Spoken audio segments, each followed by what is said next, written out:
Brand হইতে পারস তোর জায়গা থেকে, তোরে কিছু পোলাপাইন আব্বাও ডাকতে পারে, কিন্তু আমার কাছে তুই একটা বাল। পুরান পাগলের ভাত নাই, নতুন পাগলের আমদানি। হ্যাঁ গাইস, নতুন করে দুবাই থেকে অপু ভাই লেগেছে ওমরান ফায়ারের পিছনে। কোনো যদি প্রবলেম আমার সাথে না হয় তাহলে আমি তোর কিছু দেখাবো। তুই আর কি দেখাবি? তোর কাছে তো কিছুই নাই দেখানোর, যা দেখানোর আমি দেখাইতেছি।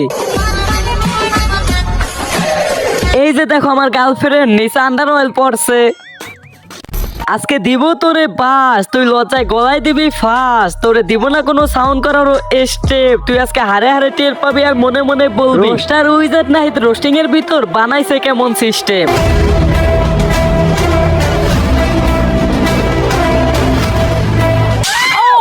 তো গাইস, আগে আমরা দেখি কন্ট্রোভার্সির কারণটা কি, কোন জায়গা থেকে কন্ট্রোভার্সি শুরু হয়েছে। পোলাপাইন আব্বাকে এখনো চেনো নাই, চিনবা 2025 সালে আব্বাকে নতুন করে আবার চিনবা। তো গাইস, অপু ভাই এখানে কি বলছে তোমরা দেখছো, এখন আমরা দেখি ওমরান ফায়ার কি বলে।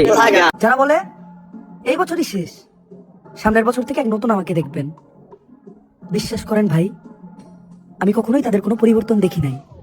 তো গাইস, তোমরা তো দুইটা ভিডিও দেখছো, দেখো এখানে ওমর ভাই যে কথাটা বলছে এটা বলছে কাদেরকে, যারা কিনা যখনই একটা নতুন বছর আসে তখনই বলে 2024 সালে আমি কিছুই করতে পারি নাই, কিন্তু 2025 সালে আমি নতুন রূপে ব্যাক করব। হ্যাঁ গাইস, প্রমাণ হিসাবে তোমরা অপু ভাইকে দেখো, সে নিজেই কিন্তু এই কথাটা বলছে। এই মানুষগুলোরে বোঝানোর জন্যই কিন্তু ওমরান ফায়ার তার ভিডিওটা বানাইছে। কিন্তু গাইস, এই সহজ কথাটাকে উল্টো ভাবে নিয়ে দুবাই থেকে অপু বোকাচোদা কি বলতেছে দেখো। ব্র্যান্ড হইতে পারস তোর জায়গা থেকে, সে তার জায়গা থেকে ঠিকই আছে, আর ব্র্যান্ড এটা সে বলে না, মানুষই তাকে বলে। আর তুই যে একটা বোকাচোদা এটাও কিন্তু পাবলিক জানে।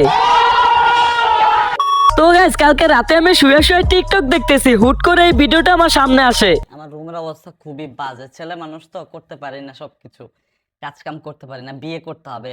তার মানে তোমরা এটা ক্লিয়ার হইছো, সে কোনো বিয়ে শাদী করে না, এই মেয়েটাকে নিয়ে সে ভিডিও করে, ওইটা হলো তার বিজনেস পার্টনার। এখন তোমরা সবাই ভাবতেছো সে কিসের বিজনেস করে, দেখো তার গার্লফ্রেন্ডের দুইটা ডাব আছে, ওইটা নিয়ে সে বিজনেস করে।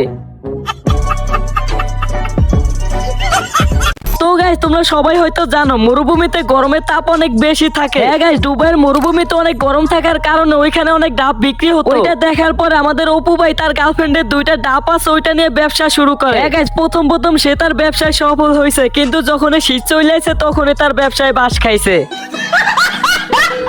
হ্যাঁ, মনে হয় চুল কাটবে।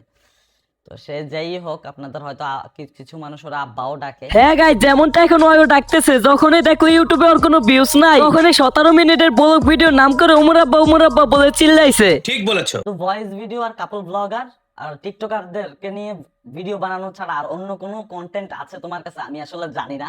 তুই নিজেই এইখানে তিনটে বলে দিলি, এইভাবে তার হাজারো গুণ আছে, কয়টা বলে শেষ করবো? আর তুই যে এখানে বললি টিকটকার আর কাপল ব্লগারকে নিয়ে সে শুধু ভিডিও করে, হ্যাঁ এদেরকে নিয়ে ভিডিও করে সেটা ঠিক, কিন্তু সবাইকে নিয়ে না। তোদের মতো কিছু প্রতিবন্ধী আছে, বোকাচোদা আছে, যারা কিনা বউ ব্যবসা করে, গার্লফ্রেন্ড ব্যবসা করে, এদের মতো হিজড়াগুলারে নিয়ে ওমরান ফায়ার ভিডিও করে, আর তার ভিডিওর ভিতরে এদেরকে সেই লেভেলে ঠাপ দেয়। নিঃসন্দেহে তুই ঠিক কথা বলেছিস। ওরা আব্বাও ডাকে, আবার কিছু মানুষ ওরা ব্র্যান্ডও বলে। ওর জন্য একটা স্পেশাল ভিডিও আসবে আমার, স্পেশাল। ওরা আমি একটু দেখাইতে চাই যে আমি কি করি আর কি পারি। হ্যাঁ ভাই, আমি শুধু ওইটা দেখারই অপেক্ষায় আছি, তুই কি পারস, তারপরে তোরে আমিও দেখাবো যে আমি কি পারি। আসো খেলবো, খেলা হবে।